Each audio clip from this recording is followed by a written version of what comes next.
Vocês conseguem me escutar? Só para eu ver. Tá tudo certo. Tá bom. Então, vou começar dizendo que é a nossa primeira vez numa transmissão, numa live. Então, não sabemos direito o que pode acontecer. Vamos relativar, vamos relevar qualquer coisa. Eu vou começar me introduzir. Eu acho que 1 hora e meia, talvez. Tá, no máximo, 1 hora e meia. Começar introduzindo, eu sou Ana Carolina, sou a vice-presidente da Liga. O nosso presidente não está aqui hoje, mas enfim, estou aqui. Vou mediar a live. Falar um pouco sobre a La Maison e como ela surgiu para poder produzir a gente. Né? A La Maison ela surgiu por causa do interesse de alunos de diferentes áreas da saúde que queriam discutir um pouco sobre saúde mental dentro das suas áreas e integrar todo esse conhecimento. E então surgiu a La Maison, né? E a gente acredita muito que não dá para se discutir, saúde mental de forma separada, sem pensar no fisiológico, no emocional e no social também, principalmente. Então é isso. Essa é a nossa liga e eu gostaria que o professor Renan se apresentasse para a gente. Falasse um pouquinho. Olá, boa tarde a todas as pessoas, todas, todos, todes aqui presentes e demais possibilidades de identificação. Queria primeiro dizer que é um prazer enorme estar aqui hoje, podendo dialogar. A Unifax, para mim, é um espaço de bastante carinho, bastante afeto, e as ligas acadêmicas, por sua vez, também. Então, poder estar em diálogo com vocês, poder estar produzindo, pensando, trocando, é algo que me atravessa sempre. Por isso que, mesmo logo na sequência de um feriadão, eu topo estar aqui com vocês discutindo. Então, me chamo Renan Rocha, sou psicólogo, sou um homem fenotipicamente branco, cabelo enrolado, uso óculos, estou de camisa amarela e atrás de mim uma parede branca com 2 quadros. E acho que é isso. Tem uma caminhada aí no campo da saúde mental e vim para trocar figurinhas e poder pensar com vocês, enfim. Ok. Pois é, né? Depois de um feriadão, a gente está aqui falando, todo mundo deve estar descansado. Então, tá, acho que a gente já pode começar a aula sobre CAPS e RAPS. Bacana, legal, né?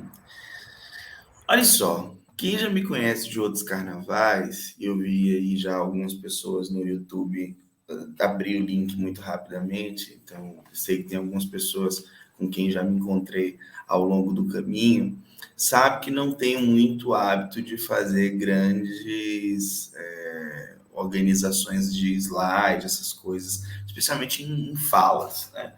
Eu gosto muito mais da possibilidade de produzir diálogo, produzir troca, e acredito efetivamente que isso tem muito mais potência e enriquecimento, né, nessa possibilidade da gente estar aqui juntos, pensando. Tá? Bom, e aí me trouxeram, né, essa proposta de diálogo. Então, primeiramente, fazendo as devidas honrarias, eu queria, né, já me apresentei, mas queria começar saudando a universidade, as universidades que nesse momento têm sido espaços extremamente atacados em termos da produção de conhecimento, então é preciso reconhecer a importância de todo e qualquer espaço, todo e qualquer evento que a gente realiza, como o que a gente está fazendo agora. Esses espaços são profundamente importantes porque eles fazem uma demarcação do nosso desejo, da nossa vontade de produzir conhecimento, discutir criticamente aquilo que a gente precisa. e isso precisa ser valorizado. Tal e qual, também acredito, precisam ser valorizadas as iniciativas estudantis de produção de conhecimento. Então, as ligas acadêmicas, elas têm se revelado ao longo da história espaços extremamente interessantes e autogestionários de produção de conhecimento a partir da realidade estudantil. E uma liga acadêmica multidisciplinar que se debruça sobre a questão da saúde mental, ela, além de ser uma iniciativa extremamente coerente, extremamente importante, ela acaba também sendo uma iniciativa extremamente pertinente e condizente com a realidade do que a gente vai precisar no nosso exercício profissional. Já que os serviços de saúde mental, pensando o centro de atenção psicossocial majoritariamente, mas, sobretudo, a rede de atenção psicossocial como um todo, então, pensar esses diferentes dispositivos é pensar que a gente está falando hoje do principal espaço de trabalho de psicólogas e psicólogos dentro do Sistema Único de Saúde. Então, é uma liga, né, que surge num momento talvez extremamente importante da nossa história em termos de política pública, e que surge de maneira bastante conectada com a realidade profissional, ou seja, né, uma parcela substancial de vocês pode acabar trabalhando, né, em políticas públicas da área em algum momento. E aí, claro, portanto, agradeço a Liga, me sinto muito honrado pela possibilidade de estar aqui com vocês no primeiro evento. Então, quero agradecer imensamente a Carol, né, a Zaira, que foi quem fez o contato comigo, e, enfim, poder, na pessoa delas, estender meu agradecimento a toda a Liga. Né? E aí, enfim, recebi, então, esse convite de poder vir estar dialogando um pouco com vocês sobre o que faz a psicóloga, o que faz o psicólogo dentro do Centro de Atenção Psicossocial, dentro das redes de atenção psicossocial.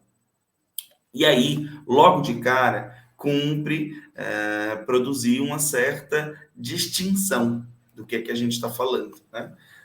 Como é que a gente chega até o CAPS, como é que a gente chega até a RAPS, e a partir disso, como é que a gente, então, desenha nosso exercício profissional pensando a realidade do que a gente tem hoje. Então, minha fala vai trafegar um pouco por aí. Acho que vou tentar fazer uma exposição inicial, trazer alguns pontos, e depois, claro, peço desde já a ajuda dos mediadores para ir trazendo, né, no chat os eventuais pontos que nos ajudem a ir pensando as perguntas, os pontos de diálogo e intersecção, tá?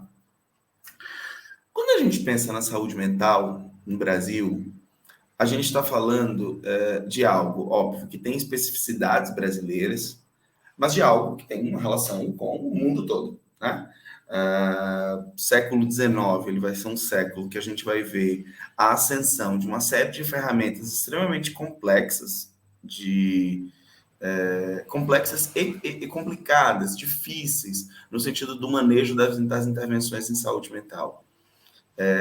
Primeiro que a gente vai pensar que nem talvez se falasse diretamente de saúde mental, mas de questões associadas à loucura e aos loucos. É disso que se falava. E, historicamente, no século XIX, boa parte das intervenções que foram pensadas para esse público foram intervenções estruturadas no que hoje a gente chama, por exemplo, de racismo científico, iatrogenia, tortura, e todo tipo de perspectiva teórica extremamente estranha, né? A gente parte desde perspectivas que achavam, por exemplo, que as pessoas tinham gases na cabeça e aí se abriam furos na nuca para poder se liberar esses gases, até técnicas de fato, levar o corpo ao extremo da dor, para que no extremo da dor a razão sobreviesse à desrazão. Isso, obviamente, vai passando por todo um processo de higienização, no sentido simbólico da palavra, e entra no século XX com 3 grandes ferramentas de cuidado em saúde mental a partir do conhecimento psiquiátrico clássico. 3 grandes ferramentas. A gente vai pensar a ferramenta medicamentosa, que é a que prossegue até hoje, né? É a que ainda é utilizada e tem sua função em grande medida. A gente vai pensar a ferramenta das hoje chamadas psicocirurgias, que à época basicamente se chamavam de lobotomias, tá? Que era afetar o lobo frontal como área cerebral correspondente ao manejo de emoções, considerando que a pessoa louca seria uma pessoa incapaz de manejar suas próprias emoções e que, portanto, tendo o lobo frontal afetado, ela poderia melhor se expressar nesse sentido. Hoje é considerada uma prática bárbara, tá? Ela é completamente abominável, ela é bastante questionável, eticamente, inclusive. E a terceira grande ferramenta que se teve era o que hoje se chama de ECT, eletroconvulsoterapia, que à época se chamava de eletrochoque, né? A ECT hoje ela também deu uma repaginada, ela tem uma outra forma de funcionamento, mas por conta do histórico que se teve com a eletroconvulsoterapia e da utilização que se fez como elemento de tortura, hoje ela também acaba ficando aí num limbo bastante questionável. Tem alguns estudos que vão evidenciar alguns avanços na relação com a eletroconvulsoterapia? Tem. Mas, efetivamente, tem se apostado numa outra possibilidade de cuidado pelo que, historicamente, ela já foi, que foi pura perversidade. Né? Então, o que a gente vai ver é que a gente entra no século XX com ferramentas de cuidado em saúde mental, ainda trabalhando com a lógica asilar, ou seja, com a lógica de que eu tiro a pessoa doida do local onde ela vive, levo ela para um local artificial com a premissa de que eu vou consertá-la e depois eu devolvo ela para o mesmo local onde ela estava, recuperada a partir dessas três intervenções que eu detinha.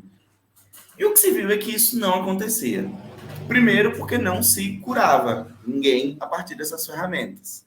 Segundo, porque raramente, muito raramente, essas pessoas voltavam ao ambiente original, acabando abandonadas de alguma forma dentro dessas instituições, e a partir desse abandono, o que se viu foi toda uma produção de uma lógica de cuidado extremamente ruim, extremamente ineficaz.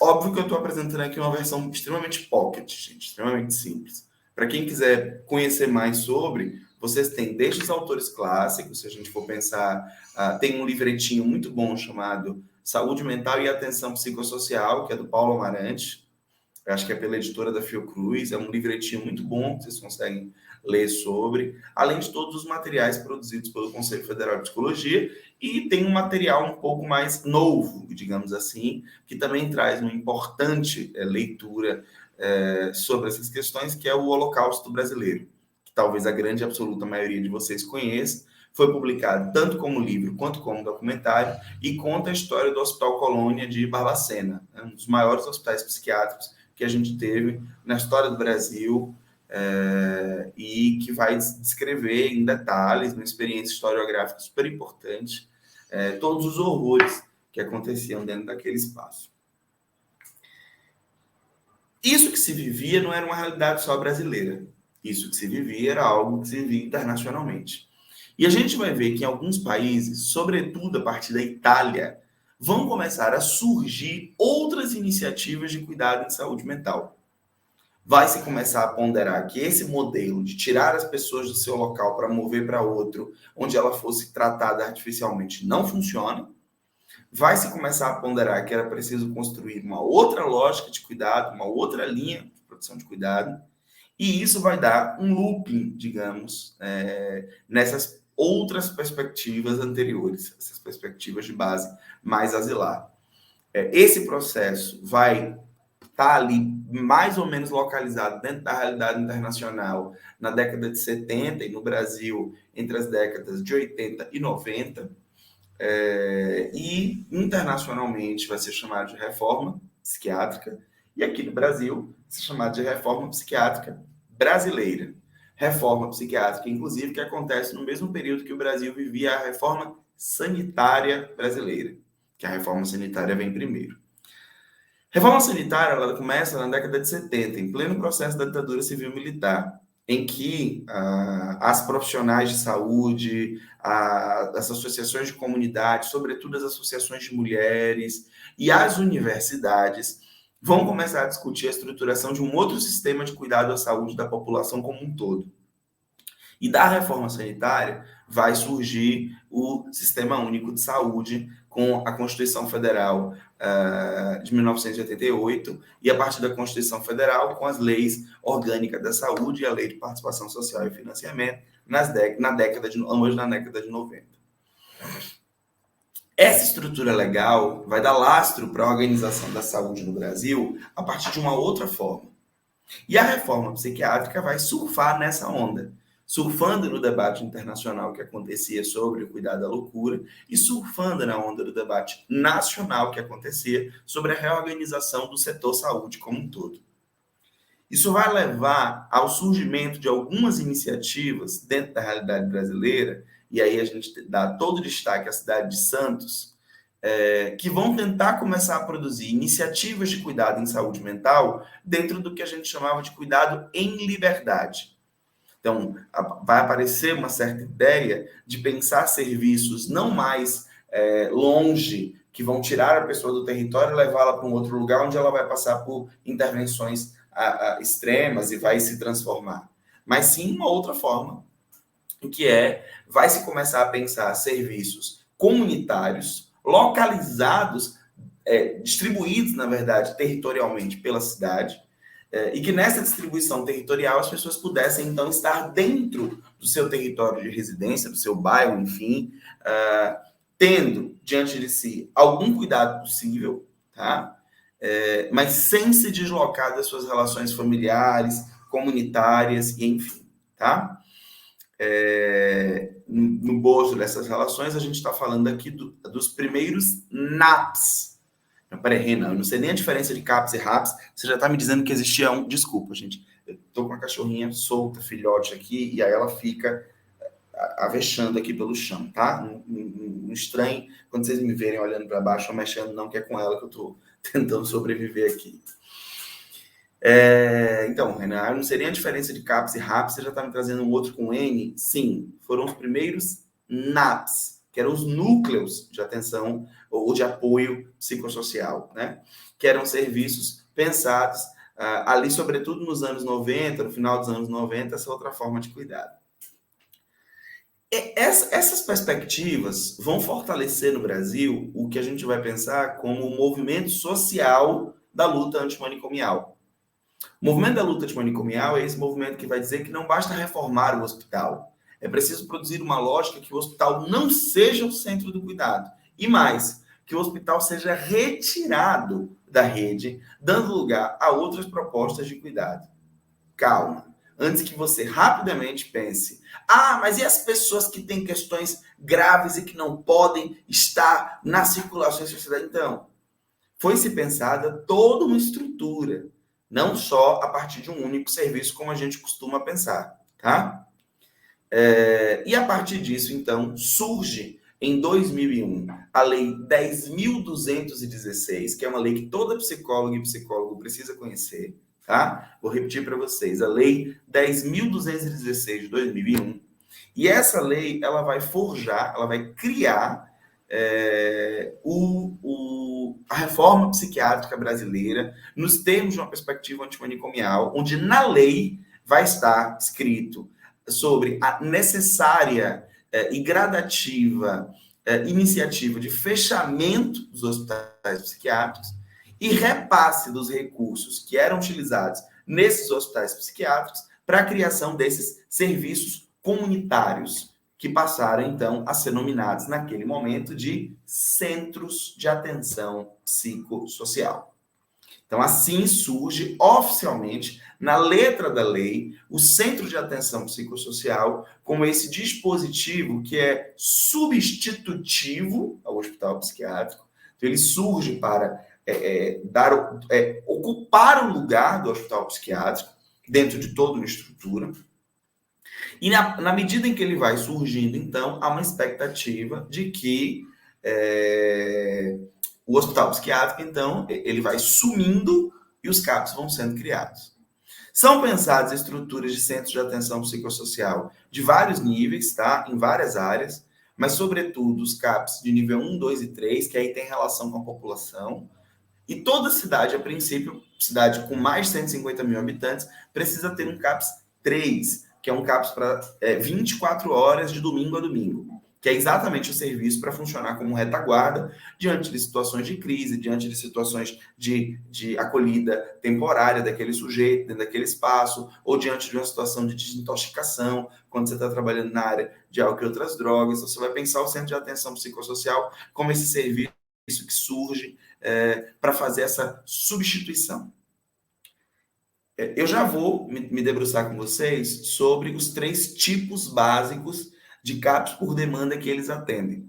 Porque os CAPs, então, foram estruturados em CAPs adulto e idoso, CAPs infanto-juvenil e CAPs álcool e outras drogas. E aí eu acho que vale um pouco de uma certa ponderação sobre o que faz a psicóloga e o psicólogo nesses espaços. Mas antes disso, vou chegar logo ao que é a rede de atenção psicossocial. Então, em 2001, a gente começa a adentrar nesses serviços. E a psicologia teve um lugar central. Os centros de atenção psicossocial foram a nossa grande porta de entrada no Sistema Único de Saúde. E ainda hoje, dentro do SUS, são o principal espaço de atuação de psicólogas e psicólogos. Durante muito tempo, a gente teve também uma quantidade maciça de psicólogas e psicólogos na saúde a partir dos núcleos de apoio à saúde da família, os famosos NASFs. Mas eles foram desmanchados pela atual gestão do governo federal. Então, sobrevivem os centros de atenção psicossocial, e esses centros de atenção psicossocial vão, então, funcionar como esses espaços que vão ser criados gradativamente, né, a partir do fechamento dos hospitais psiquiátricos, e que vão contar com equipes multiprofissionais e interdisciplinares para o exercício do seu trabalho. Então, nós, psicólogas e psicólogos, vamos ter uma profunda entrada nesses serviços, junto conosco, enfermeiras, terapeutas ocupacionais, assistentes sociais, médicos psiquiatras, professores de educação física, pessoal da administração, no sentido da atuação na gestão, pessoal que trabalha com as oficinas artísticas, com as oficinas manuais, todo um conjunto, nutricionistas, farmacêuticos. A gente vai ver uma equipe muito grande ser formada para ser pensada dentro desses centros. E eles vão, portanto, ser o grande ponto de virada. Só que começou a acontecer um problema. A lógica do centro de atenção psicossocial é uma lógica de que eu não vou mais trabalhar com uma ideia de que eu tenho um sujeito. Esse sujeito é retirado do seu território, vai para um lugar artificial, onde eu faço com ele um conjunto de condutas e depois eu devolvo ele para o mesmo território curado. A perspectiva do Centro de Atenção Psicossocial é uma perspectiva de que saúde mental se produz no território. Porque a gente enlouquece, a gente surta, mas a gente produz saúde também a partir dos espaços em que a gente vive e das relações que a gente estabelece.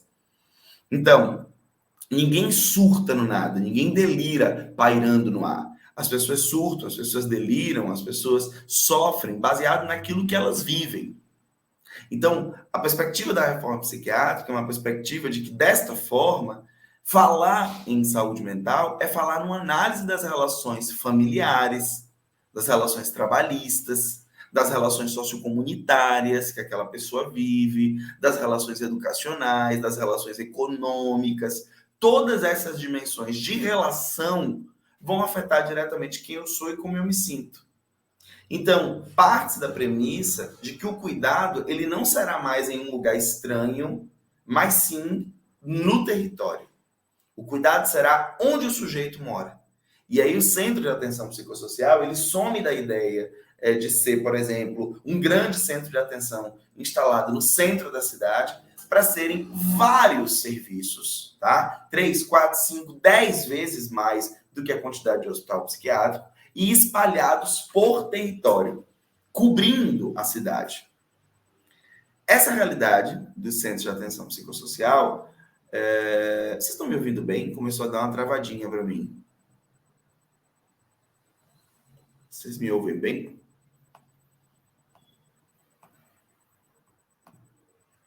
Ok. Então, bacana.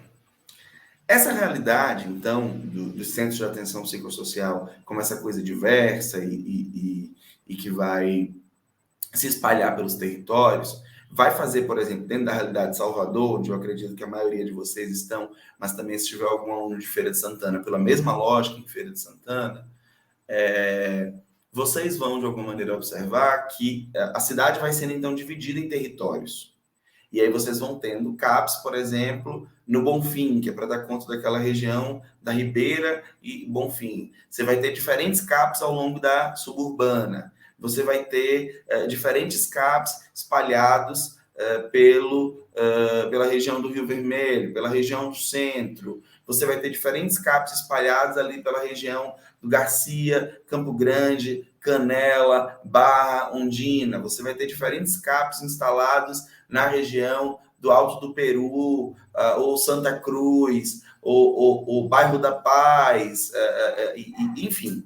A cidade ela vai começar a ter centros de atenção psicossocial espalhados por toda ela. Se eu não me engano, Salvador tem em torno de uns 30 centros de atenção psicossocial, que vão cobrir esses diferentes territórios. Então, vocês percebem que a lógica escapa do manda para o Juliano, que é como foi durante muito tempo. Né? Surtou, manda para o Juliano Moreira. Não, a ideia é que esses serviços estejam inseridos no território para poder tirar a ideia de que manda para algum lugar. Não manda para lugar nenhum. O lugar está no território e com aquele lugar que está no território a gente vai produzir o cuidado. Qual é o grande porém?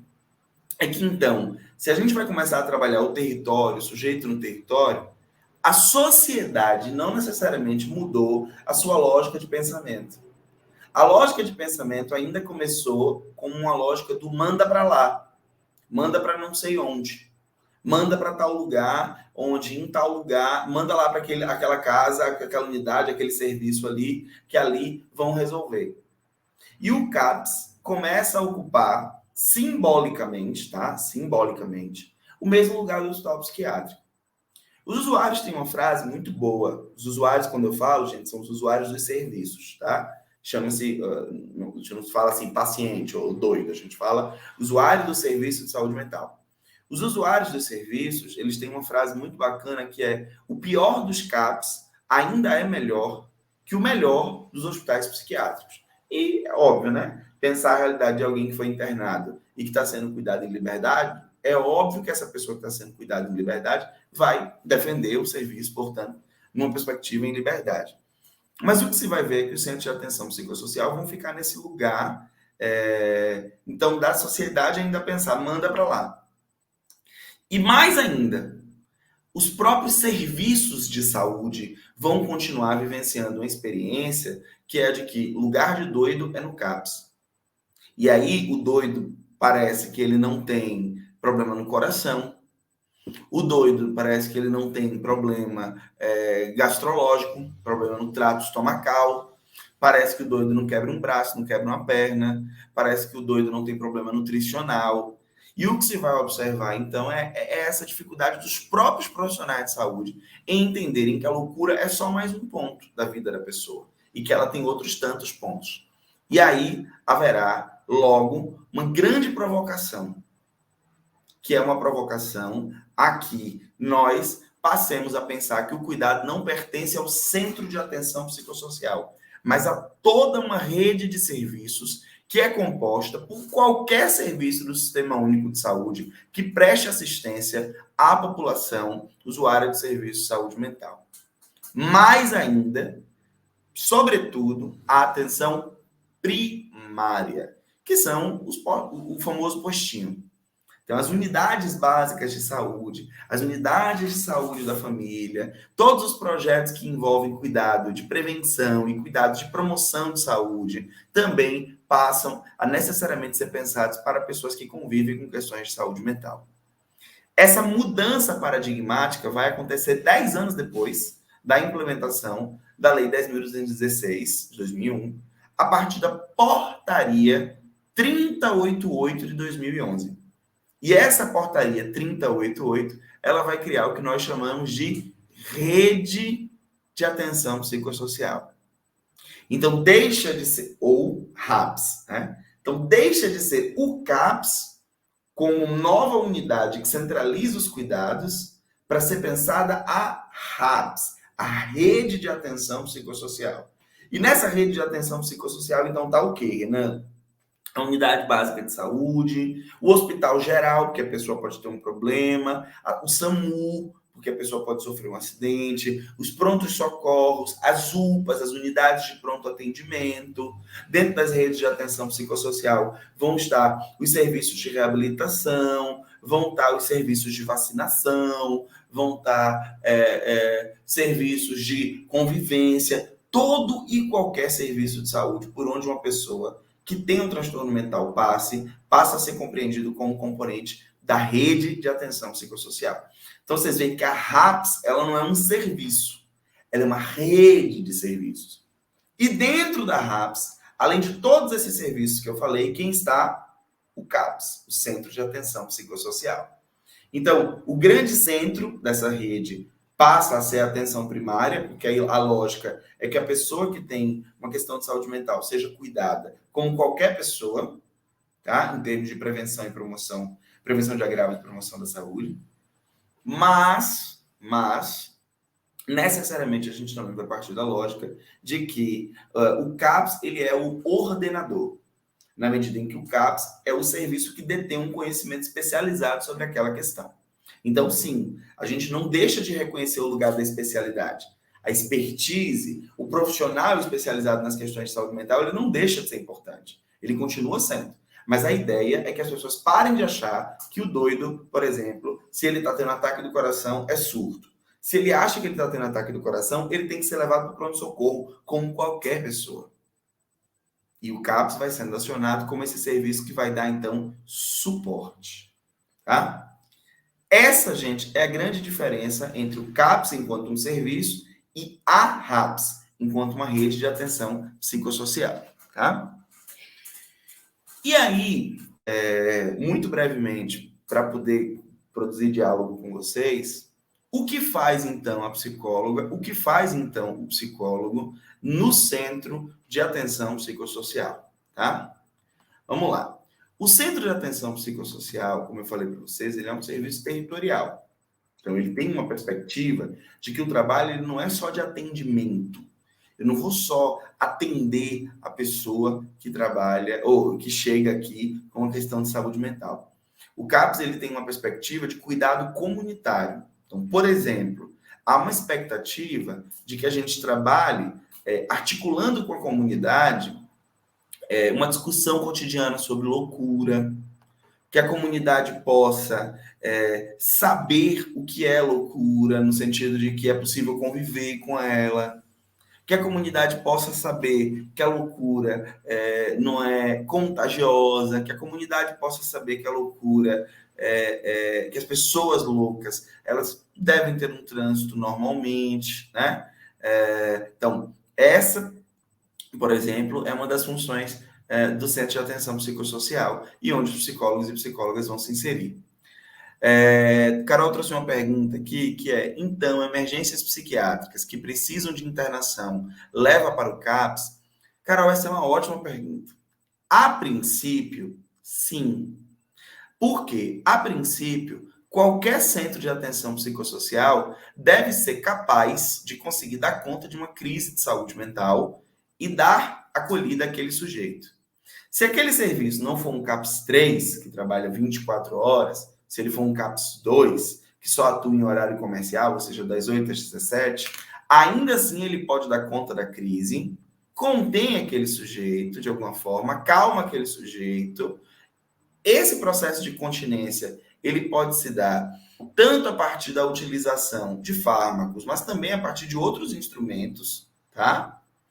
E aí o sujeito estando mais calmo, pode-se, por exemplo, fazer um encaminhamento para um CAPS 3. Que aí no CAPS 3, você tem serviços do que se chama de acolhimento integral, que é quando uma pessoa pode dormir no serviço. Existem leitos e essa pessoa pode ser cuidada dentro daquele serviço por um certo período de tempo, que varia um pouco de acordo com o local. Mas, em geral, não passa de 2 semanas, que é um período para que o sujeito possa se estabilizar e simplesmente voltar para casa. Não se trabalha necessariamente mais com a ideia de que o hospital psiquiátrico, portanto, é o lugar para ser levado. Agora, isso eu estou dizendo dentro de um caráter, digamos, paradigmático. O paradigma é que a gente não leva mais para o hospital psiquiátrico. Mas, pensando na realidade de Salvador, hoje eu não moro mais em Salvador, mas conheço bastante. Salvador, a princípio, ainda tinha no Juliano Moreira, ou no Hospital Mário Leal, esse hospital especializado Mário Leal, os serviços para onde a gente levaria um sujeito que tem uma crise psiquiátrica. Então, Salvador, de alguma maneira, ainda se organiza muito desta forma. Para poder dirimir um pouco dessa questão, tirou-se o Juliano de cena e criou-se um tipo de serviço que não tem em toda a cidade, mas tem em Salvador, que é uma espécie de UPA psiquiátrica, que na verdade é o pronto atendimento psiquiátrico, que, salvo engano, funciona no Quinto Centro, ali na Vasco da Gama. Não sei se ainda funciona ali, mas pelo menos funcionava. E que são serviços que vão sendo criados para atender especificamente a crises psiquiátricas, a crises em saúde mental. A ideia, portanto, é não levar para o hospital psiquiátrico, é trabalhar com outros serviços ainda, né, comunitários, ainda localizados no território, que possam oferecer, de alguma maneira, cuidado e assistência às pessoas. Mas a gente sabe que muitas vezes a população ainda vai recorrer ao hospital psiquiátrico. E o Juliano Moreira ainda existe, ele ainda está ali.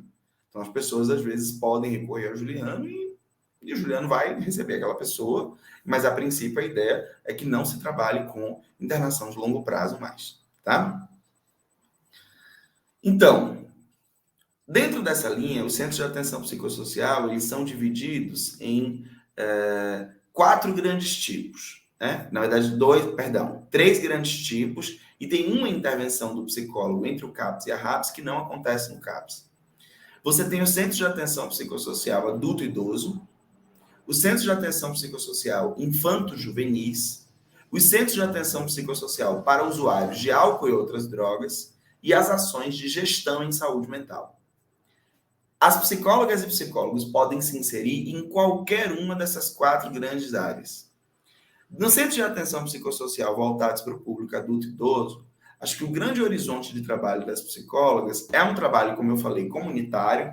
Então, é pensar, por exemplo, feiras de saúde, campanhas, caminhadas, oficinas ao ar livre, coisas que façam a comunidade conhecer o CAPS e entender que é possível se relacionar com aquele serviço, com aquelas pessoas, sem medo, sem receio, sem insegurança, sem todas as fantasias que se produz. Acho que esse é o primeiro ponto. Nessa perspectiva, é possível também, dentro do Centro de Atenção Psicossocial Adulto e Idoso, trabalhar com atendimento individual, a gente faz quando necessário, mas isso não é a principal intervenção, mas a gente faz quando necessário. É possível trabalhar com grupos terapêuticos, é possível trabalhar com oficinas, é possível trabalhar com interconsulta, que é o atendimento realizado em parceria com um outro profissional. Então, a gente realiza, por exemplo, um atendimento junto com um psiquiatra para fazer a melhor avaliação de uma conduta, realiza um atendimento, um acolhimento de um usuário que está chegando hoje pela primeira vez, em conjunto com um assistente social, para que ele se sinta acolhido no serviço. Então, podem ser realizadas essas intervenções. A gente pode trabalhar com ações de acompanhamento terapêutico, que é literalmente acompanhar um sujeito em alguma coisa que ele precisa realizar e não consegue fazer sozinho. Então, por exemplo, eu atuei em centro de atenção psicossocial por 2 anos. E digo a vocês, durante esse período, eu ajudei um usuário a reformar a casa dele. Que ia com ele na loja de material de construção para que eu funcionasse como intermediador da relação dele com aquele funcionário que estava ali, aquela pessoa da loja de material de construção, ou o pedreiro que estava construindo, o mestre de obras que estava reformando a casa dele. Então, o tempo inteiro eu o acompanhava na execução dos processos, para garantir que ele conseguisse ter acesso ao básico do que se precisa dentro da mediação relacional. Isso é o que a gente chama de acompanhamento terapêutico. Então, acompanhei usuários, por exemplo, que conviviam com HIV/AIDS, precisavam ir no centro fazer a consulta, pegar a medicação, enfim, mas tinham medo de não serem bem tratados, tinham medo de não serem compreendidos, ou tinham, de fato, alguma dificuldade substancial na linguagem, e a gente ia junto com eles nessas consultas, fazendo acompanhamento terapêutico. Isso também é possível. Além dessas ações, a gente também pode trabalhar com atenção domiciliar, que é o cuidado à pessoa, por exemplo, que não consegue sair de casa. Às vezes você está trabalhando com uma pessoa que tem uma condição de saúde mental e essa pessoa ela tem um sofrimento tal e qual, uma questão orgânica que ela não consegue sair dali. Ela literalmente não consegue sair de casa, por algum motivo. Ou você pode estar trabalhando com alguém que tem, por exemplo, um quadro agorafóbico. Então, a pessoa tem medo de sair de casa, tem dificuldade com estar na rua. E aí, a gente vai tentar também pensar todo um trabalho dentro do ambiente doméstico, dentro do ambiente domiciliar, como um ambiente que a gente consiga produzir com aquela pessoa cuidado. Então, a gente pode trabalhar com acompanhamento terapêutico, pode trabalhar com atenção domiciliar, entre tantas outras possibilidades, entre tantos outros aspectos diferentes do exercício profissional ali. Quando a gente vai para o Centro de Atenção Psicossocial Infanto-Juvenil, que eu estava descrevendo para vocês, o adulto idoso. Quando a gente vai para o Infanto-Juvenil, o nosso trabalho, ele é basicamente tudo o que eu falei que a gente faz no adulto idoso, tudo o que eu falei que a gente faz com o Centro de Atenção Psicossocial Adulto Idoso, a gente faz no Infanto-Juvenil, com uma grande diferença. A gente inclui obrigatoriamente a família no processo de cuidado. Tá? Carol traz uma outra pergunta extremamente importante. E moradores de rua? Então, quando a gente pensa pessoas em situação de rua, a gente vai pensar um cuidado que ele varia bastante, tá? Primeiro, porque nem toda pessoa em situação de rua é usuária de saúde mental. Então, a gente vai ter pessoas que vivem na rua e que são plenamente lúcidas, né? Plenamente lúcidas. Com suas faculdades mentais preservadas e não tem necessidade de um serviço de saúde mental. Mas a gente também vai lidar com casos de pessoas que vão para a rua e podem ir para a rua porque apresentam alguma condição em saúde mental, assim como podem ir para a rua e, por estarem na rua, apresentarem alguma grave saúde mental. Aí, o cuidado, ele vai ser pensado, primeiro, junto com a atenção primária, com um equipamento de saúde, um serviço de saúde chamado de consultório na rua, tá? Mas ele também vai ser pensado junto com o centro de atenção psicossocial. Que centro de atenção psicossocial, Renan? Depende. É uma pessoa que está em situação de rua e faz uso de drogas, se for, a gente vai pensar o centro de atenção psicossocial para usuários de álcool e outras drogas, também conhecido como CAPS-AD. Se a gente for pensar alguém que tem uma questão de saúde mental, mas que não necessariamente se relaciona com o uso de drogas, aí a gente vai pensar uma intervenção que pode acontecer com o Centro de Atenção Psicossocial para Adultos e Idosos normalmente. Dentro desses espaços, dentro desses serviços, Carol, então, a gente pode pensar em intervenções que são intervenções na rua, no espaço da rua. Mas a gente também pode atuar com mediação de acesso a direito. Então, no período que atuei, por exemplo, num CAPS adulto idoso, eu estive diretamente acompanhando uma moça que tinha parado em situação de rua porque tinha tido um conflito conjugal, tinha sido expulsa de casa. No momento que ela é expulsa de casa e ela vai parar no ambiente da rua, ela surta, literalmente surta, começa a manifestar um delírio, que é um delírio bizarro, então ela começa a matar animais com os dentes para poder purificar o próprio corpo, e aí ela ingeria o sangue desses animais, era uma coisa um delírio bem bizarro mesmo. E o que a gente identificou na época dentro do centro, né? De que a intervenção com ela não seria outra intervenção que não fosse de mediar acesso a direitos. Conseguir para ela alguma condição dela não estar no ambiente de rua.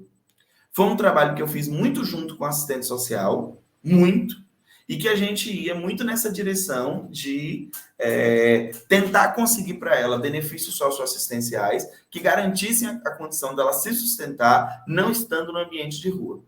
Já que o delírio dela era um delírio grave e que ela, por estar na rua, só tinha agravo com aquela condição.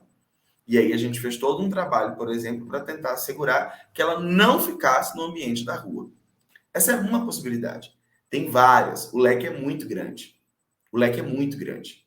E a gente, então, vai se baseando um pouco nesse leque que é extremamente diverso para a gente poder pensar as intervenções, tá? Mas é isso. É extremamente variada a forma de cuidado a esse público, tá? Como eu estava trazendo para vocês, então, os serviços que são voltados para a área da infância e da adolescência são serviços que a gente faz tudo que eu descrevi com relação ao adulto idoso. Tudo, inclusive até esse exemplo que eu trouxe agora do trabalho com a população em situação de rua, a gente faz porque existem crianças e adolescentes que também vivem, né, em situação de rua. Só que, porém, contudo, todavia, entretanto, quando você trabalha num CAPS adulto e idoso, você está trabalhando com pessoas que, a priori, jurídica e legalmente, já são responsáveis por si mesmas. Quando você trabalha com crianças e adolescentes, não. Crianças e adolescentes ou interditos, em geral, são pessoas que estão sob a tutela de alguém. Né? Você tem casos de adolescentes que, a partir dos 16 anos, já são emancipados juridicamente, existem. Tá? Mas, via de regra, quando você trabalha com um público até 17 anos e 11 meses, você está trabalhando com pessoas que têm um responsável legal. Podem ser os pais, tios, avós, a família, enfim, em geral. Mas pode ser também alguém que está sob a responsabilidade do Estado, como crianças e adolescentes em situação de abrigamento, porque sofreram uma violência, enfim, porque a família abandonou, qualquer coisa do tipo. Então, quando a gente trabalha com o público infanto-juvenil, a gente tem talvez dois grandes pontos de interseção. O trabalho com a família, porque muitas vezes aquela criança ou aquele adolescente, inclusive, vai estar manifestando um sofrimento que tem relação com a sua família, com um drama familiar que é vivido. Então, pobreza, fome, miséria, violência, tá? Muitas vezes o trabalho não é diretamente só com a criança, ele é com a família. Mas também a gente vai pensar um trabalho que pode acontecer, por exemplo, com a escola. Pensando a escola como o primeiro núcleo de socialização pós-família que a criança tem. Né? Quando a gente pensa em camadas de socialização, a gente vai pensar que as crianças, em geral, têm o núcleo familiar, o núcleo escolar, o núcleo comunitário, que aí pode ser composto de vários pequenos núcleos, e o núcleo social como um todo. Dentro do núcleo escolar, então você está trabalhando com o primeiro espaço de socialização da criança fora da escola, ou fora da família. Então, muitas vezes vai ser feito um trabalho também com o ambiente escolar, pensando dificuldades de aprendizagem, pensando todo tipo de caso que possa chegar para a gente prover cuidado. E nos centros de atenção psicossocial infanto-juvenil, tem todo um destaque também para a clínica que envolve autismo, né? O TEA, o transtorno do espectro autista. Então, nós também temos toda uma inserção na área de cuidados que envolve a pessoa com transtorno do espectro autista.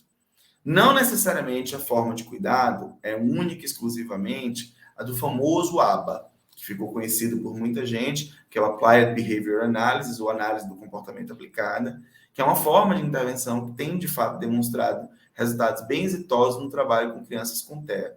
Esta não é a única forma de cuidado na área para psicólogas e psicólogos que atuam com crianças com TEA. Existem outras, tá?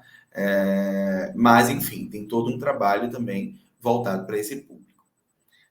Para além dos públicos adulto, idoso e infanto-juvenil, então dos CAPs comuns e dos CAPs IJ, que são os infanto-juvenis, nós temos, eu já falei, os CAPs AD, que são os Centros de Atenção Psicossocial.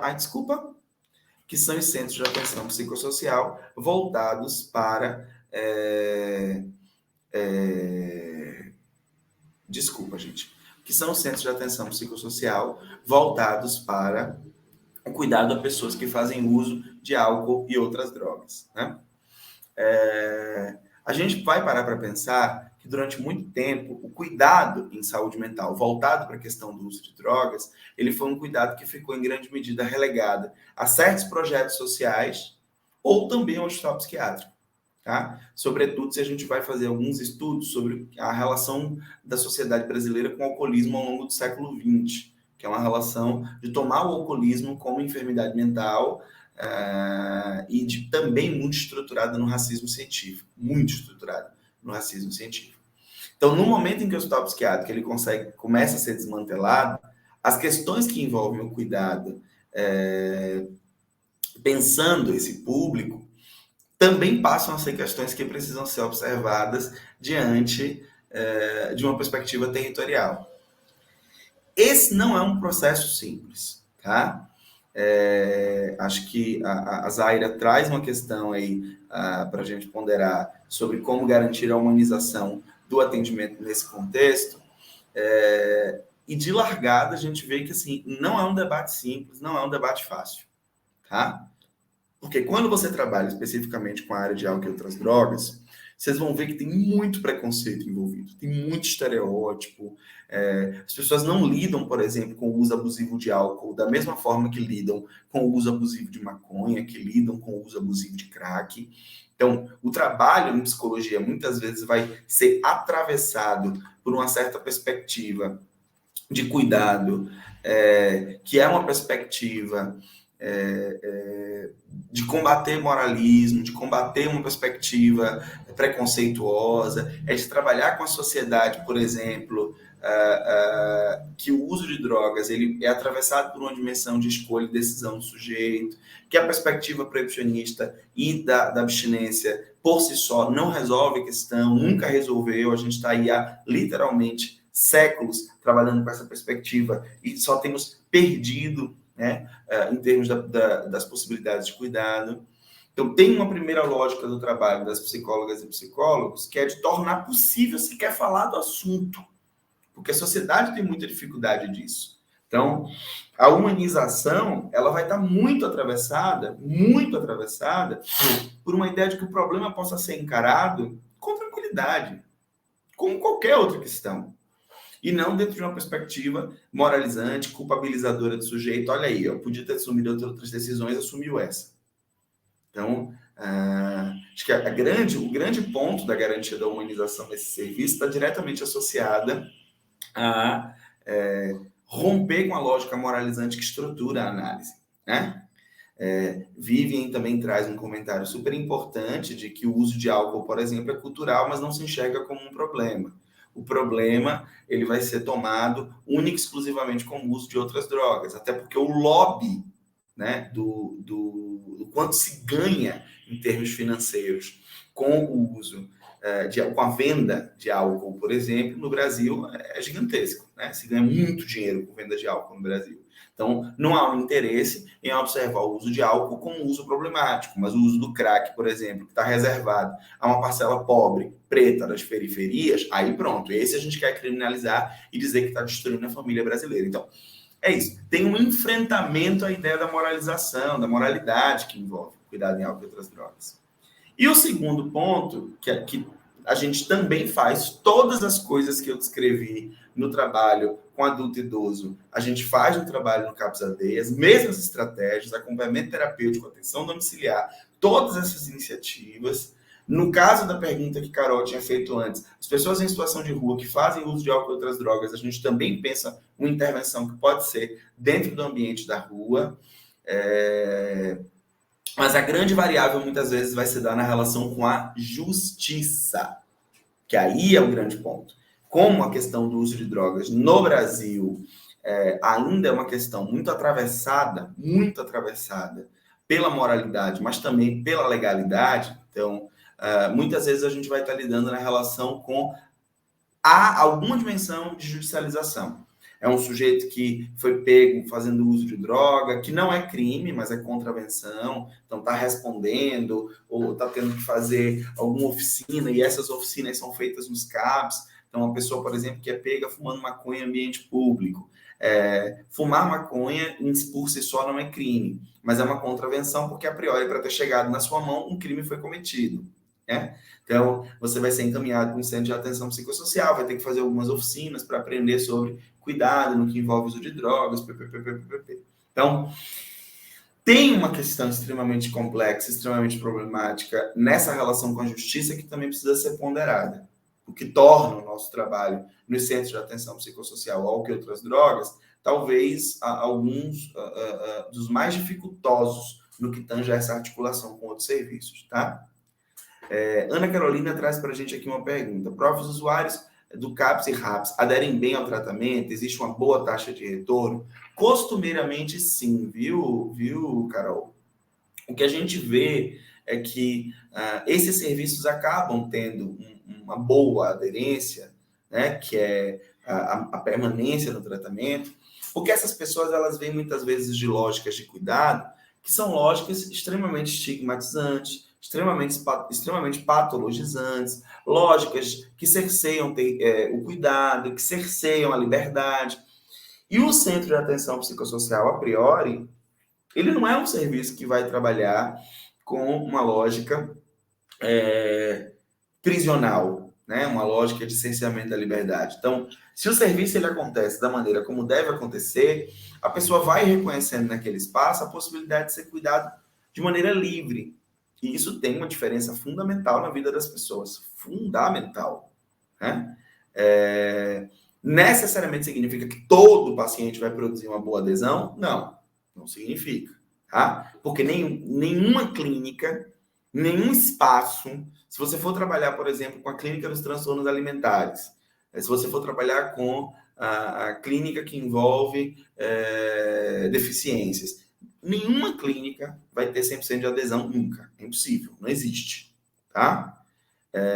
Mas a gente vai pensar que há um impulso, há um incentivo a mais por conta dessa mudança paradigmática que respeita, de certa forma, o desejo da pessoa que está ali diante de nós. Né? Felipe também traz, professor, com a retirada dos centros psiquiátricos, lançamos muitas pessoas na rua, pois muitas dessas pessoas não têm onde morar. Como lidar com isso? Então, Felipe, essa é uma questão bastante séria, né? A bem da verdade, não se deveria, veja bem, não se deveria ter pessoas em situação de rua por conta do fechamento dos hospitais psiquiátricos. Porque quando os hospitais psiquiátricos foram sendo fechados, 2 grandes programas foram criados simultaneamente. O primeiro programa se chamava De Volta para Casa. O De Volta para Casa partia de uma lógica que é a seguinte: eu tenho uma pessoa que foi abandonada no hospital psiquiátrico e ela está morando naquele hospital por 30 anos da vida dela. Tá? No De Volta para Casa, a ideia é que a equipe, e aí as psicólogas e psicólogos, inclusive, participaram muito desse programa, a equipe estabelecia contato com aquela família e fazia um processo de diálogo com aquela família para que aquela pessoa pudesse voltar para o ambiente de casa. Via de regra, essas pessoas tiveram direito a um benefício socioassistencial, o famoso BPC, o benefício de prestação continuada, que é um benefício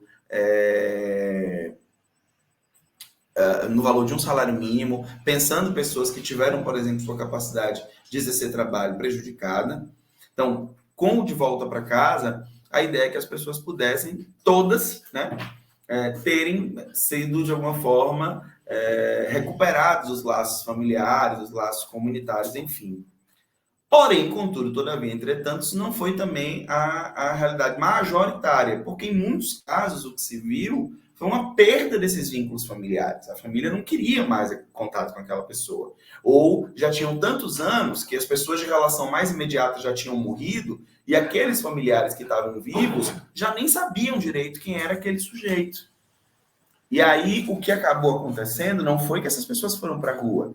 Criou-se a estratégia das residências terapêuticas como possibilidade de, já que eu não consigo devolver essa pessoa para o território, para a família, para a comunidade de origem, que eu consiga, então, produzir um ambiente que é uma casa. Residência terapêutica é uma casa, antes de qualquer coisa. Com sala, cozinha, banheiro, quarto, TV, refeições, enfim. Ela é uma casa. Mas, apesar de ser uma casa, ela está 100% do tempo constantemente sendo assistida por um conjunto de profissionais, que são os profissionais do Centro de Atenção Psicossocial, a priori, como retaguarda, mas também sempre com um cuidador, que permanece na casa, e um auxiliar de enfermagem para os procedimentos de medicamento, injeção, enfim, coisas que sejam necessárias ao longo do dia. Então, com essa estratégia, ou a pessoa voltava para casa, ou a pessoa era assistida numa residência terapêutica. O que se viu, Felipe, em grande medida, foi o abandono. Essas pessoas, por exemplo, voltaram para seus territórios, voltaram para suas famílias, voltaram para suas comunidades, e muitas vezes elas acabaram sendo, de fato, abandonadas ali. Ou, em outros casos, o que se viu foi desinteresse público com a criação de políticas que efetivamente dessem conta do problema.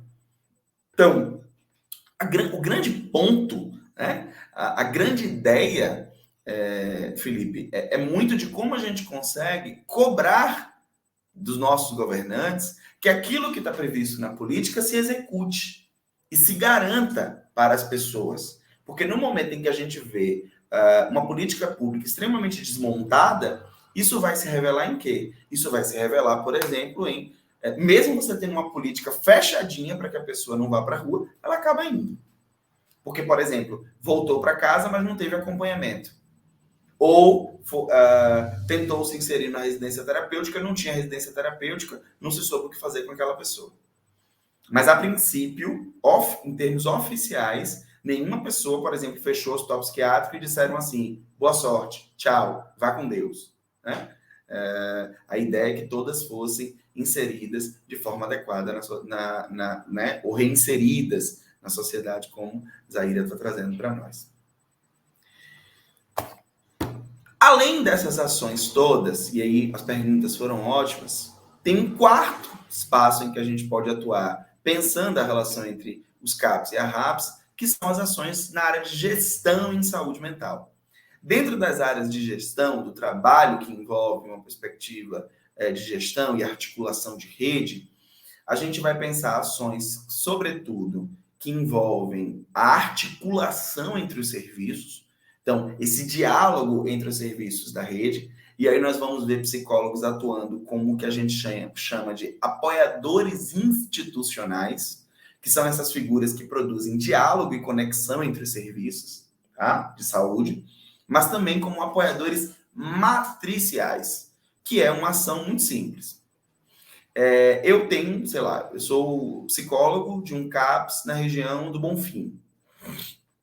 E eu tenho um usuário do serviço que precisa tomar a vacina da Covid. Mas ele morre de medo de vacina, e aí morre de medo de agulha, e ele não quer de jeito nenhum ir tomar a vacina. Mas ele precisa tomar a vacina para que ele possa permanecer executando o cuidado dele em saúde, enfim, como qualquer pessoa. O que muitas vezes a gente vai fazer não é só acompanhar, porque eu disse a vocês que eu posso, por exemplo, acompanhá-lo para tomar a vacina. E aí, no que eu vou acompanhá-lo, eu estou ali fazendo acompanhamento terapêutico. Mas muitas vezes a gente pode ter um território que tem vários usuários, por exemplo, que precisam tomar vacina e estão com medo. E aí, eu posso acompanhar todos esses usuários? Posso. Mas eu também posso pensar uma intervenção que é focada na equipe, por exemplo, da unidade básica de saúde. Então, eu, na condição de psicólogo que detém um conhecimento, eu vou até aquele serviço e, ao chegar até aquele serviço, eu vou sentar com aquela equipe e vou dizer quais são os medos que vocês têm de aplicar a vacina, por exemplo, em pessoas que convivem com sofrimento mental severo, grave, persistente. Ou, se a gente quiser dizer no senso comum, uma pessoa que tem um transtorno mental. Qual é a dúvida que vocês têm? E aí eu vou trabalhar com, não o usuário diretamente, mas com o meu colega da área da saúde.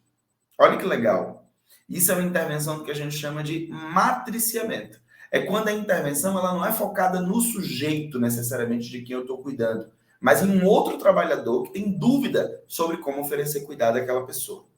A gente matricia professores que têm dúvidas sobre como atuar com um estudante que tem uma questão de saúde mental.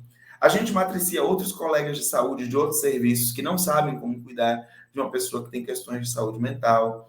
A gente matricia colegas na justiça, que muitas vezes não vão saber também como lidar com uma pessoa que está precisando de uma intervenção. A gente matricia colegas da área de defesa civil, quando você trabalha, por exemplo, com pessoas que têm transtorno mental e que moram em regiões que são regiões de risco, de algum tipo de acidente, de algum tipo de situação. Então, tem todo esse conjunto de intervenções, que são intervenções que a gente vai pensar como de gestão e de articulação de rede. Esse é um pouco, gente, do panorama geral do que é a atuação de uma psicóloga ou um psicólogo dentro de um centro de atenção psicossocial, mas também dentro da rede de atenção psicossocial. Acho que uma observação importante que eu queria fazer, para fechar e aí poder, enfim, ver se há mais perguntas, ela vai no sentido também de que, assim, eu trouxe para vocês um recorte. A época que eu trabalhei em centro de atenção psicossocial, foi no meu período enquanto residente em saúde mental, tá? A residência, para quem não conhece, ela é uma especialização, mas que você, em vez de pagar, você recebe uma bolsa que é paga por um órgão público, aí no caso na Bahia é pago pela Secretaria de Saúde do Estado da Bahia, a CESAB, e você vira um trabalhador do SUS por 2 anos. Então, você é um trabalhador, você atua dentro de um serviço, mas você recebe uma bolsa, né? Para poder executar suas ações. A bolsa hoje está no valor de 3.330, se não me engano, reais. E aí, o período que eu atuei, então, nesse serviço, já vai fazer. Isso tem para todas as áreas da saúde, viu, gente? A gente costuma ouvir residência como uma expressão só médica, mas existem as residências multiprofissionais, que são para qualquer profissional da saúde. E é isso, o período que eu atuei nesse serviço já vai fazer alguns anos, né? Então, o que eu posso dizer para vocês? A vida muda. Outras demandas vão surgindo, outras situações vão acontecendo. A realidade hoje é muito diferente, porque o que a gente viu desde do golpe de 2016 até hoje foram uma série de políticas, tanto da gestão do Michel Temer, quanto na atual gestão do governo federal, uma série de políticas que desmancharam várias iniciativas, né? A atual gestão do governo federal, por exemplo, trouxe o hospital psiquiátrico de volta para a rede. Então, aquele serviço que estava sendo fechado para dar lugar a tantos outros que poderiam ser criados, deixou de figurar, deixou de fazer sentido, porque o hospital psiquiátrico passou de novo a fazer parte da política. Então, a gente tem vivido retrocessos, tem vivido mudanças, a vida é dinâmica e a política também. Então, quando a gente pensa essa nossa ação, a gente precisa o tempo todo pensar como essa nossa ação tem, claro, uma relação, tem uma presença na atualidade. O que é a atualidade? O que é que o contemporâneo anuncia para nós sobre o que a gente está vivendo, sobre o que a gente está experimentando? Então, o trabalho é dinâmico, o trabalho se transforma, o trabalho se atualiza e a gente precisa também se atualizar. Então, o que eu trouxe para vocês é um recorte. Mas tem muita coisa por descobrir, né? Acho que eu faria até a sugestão de que, se pudessem, dialogassem em específico, te convidassem um psicólogo, uma psicóloga que atua, por exemplo, em um CAPS infanto-juvenil, que atua em um CAPS AD, e que pudessem trazer para vocês como é que está aquela realidade específica, porque, de fato, a gente tem vivido retrocessos, como o Carol colocou, e esses retrocessos vão mudando e vão convocando de nós, psicólogas e psicólogos, uma certa capacidade de leitura da realidade, e de atualização da nossa forma de atuação, que não é exatamente tão simples ou tão única, né, e tão diretiva. Enfim, o que eu tinha aqui de apontamentos e anotações para trazer era um pouco disso. Aí eu queria saber da minha mediadora, que sumiu aqui na tela, não a vejo, Ana Carolina, se tem maiores questões, maiores dúvidas, maiores ponderações para a gente poder seguir pensando aqui.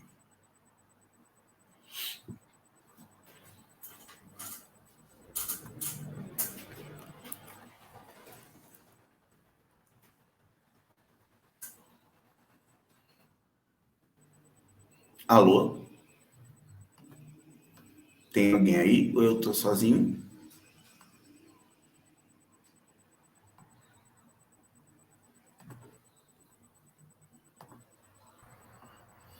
Não está aparecendo aqui, não. Ah, agora acho que vai, Carol. Agora você apareceu. Foi? Ai, gente. Então, parece que não tem mais nenhuma pergunta, né? Ninguém falou mais nada. Eu achei incrível. Eu tava aqui assim, quietinha, só admirando. Achei muito massa. Muitos aprendizados hoje, né? Eu não sou da área de psicologia, eu curso medicina, então agora que eu tô, tipo, absorvendo muita coisa, aprendendo muita coisa. Foi, assim, maravilhoso. Achei incrível. Tem coisa que eu não sabia. Inclusive, vou procurar mais, porque eu tenho muito interesse nessa área, principalmente de atenção básica. Então, vou buscar saber mais. E a gente... Eu acho que é isso. Vamos ver se o pessoal aparece aí com mais perguntas. Queria aproveitar aqui para agradecer Zaira, que convidou o professor, né? Um professor maravilhoso aí, sorte de quem foi aluno, né? Ou é aluno, arrasou. Obrigada, Zaira. Aí, todo mundo gostou da aula, não tem como não gostar. Enquanto as pessoas não trazem perguntas, Carol, eu vou fazendo aqui algumas ponderações. primeiro, mais uma vez, de dizer da relevância que é vocês, numa liga que tem se debruçado sobre as questões da saúde mental, começarem já tentando entender um pouco, né, do que são os centros de atenção psicossocial, do que é a rede de atenção psicossocial. Acho que é uma ótima forma de iniciar, porque vocês iniciam conhecendo a política, né? Mas, insisto na fala de que daí em diante agora, são mais e mais ramificações que aparecem, né? Mais e mais coisas. Da medida em que vocês vão adentrando o trabalho na área da saúde mental, uma riqueza de especificidade vai aparecendo. E a gente precisa, de alguma forma, ir dando conta disso para a execução do nosso trabalho. Então, que hoje, de alguma maneira, funcione também como um pontapé, né? Que a gente não tenha a sensação, e eu não tinha essa pretensão, de que a gente conheceu tudo que tinha para conhecer. Não tem. Tá? Existem muitas outras iniciativas que podem ser pensadas ainda dentro desse espaço de diálogos que vocês podem estabelecer. E, se eu puder dar uma sugestão, já mais para quem está mais próximo do fim da graduação, é sempre legal também que vocês possam, para quem tem interesse em trabalhar na área da saúde, conhecer um pouquinho sobre o que é o trabalho para quem está se formando a partir das residências. As residências são uma ótima forma da gente poder se inserir na área da saúde. Como eu falei, é um projeto, um programa de especialização, enfim. Então, durante 2 anos, você atua em diferentes serviços da área que você escolher, não tem só na área de saúde mental, tem várias áreas. Você recebe uma bolsa bacana para quem está começando, acho que R$ 3.300 é um salário legal. São 60 horas semanais em compensação, né? Mas é uma bolsa bacana, e nesse meio tempo você tem disciplinas, você tem aulas em que você vai ali estudando sobre o que você está desenvolvendo como trabalho, e no final de 2 anos você sai como um especialista na área. Então, acho que é legal que as pessoas possam conhecer um pouco da proposta, da residência, enfim, porque é uma ótima forma de estudantes recém-formados se inserirem dentro do mercado de trabalho na área da saúde pública, né? As áreas já trazendo aí para a gente que ela está focada nisso também.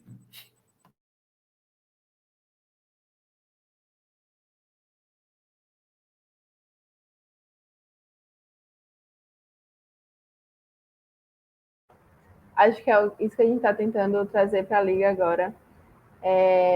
Trazer essa base primeiro e compreender o meio mesmo que a gente vai se inserir, que a gente está inserido nessa questão de atenção integrada, saúde mental, para a partir daí ir buscando essas ramificações que você comentou com a gente. Mas nesse primeiro momento vai ser isso. Vamos explorar mais. E se prepara que talvez a gente chame de novo, porque foi incrível. Ela vai se preparando. Então é isso. Eu acho que a gente já pode, né, encerrar por aqui. Vou agradecer de novo. Foi incrível, foi ótimo. Obrigada por essa tarde maravilhosa e por ter se disponibilizado para a gente. Tá? Foi Eu que ótimo. agradeço, faço votos de vida longa ao trabalho de vocês, que hoje, de fato, tenha sido um pontapé inicial de muitas coisas que vocês ainda possam produzir. Confiem que a articulação e o desejo estudantil levam a muitos lugares. Então, parabéns pela iniciativa e boa sorte, viu? Obrigada. A gente vai encerrar por aqui. Tchau, prof.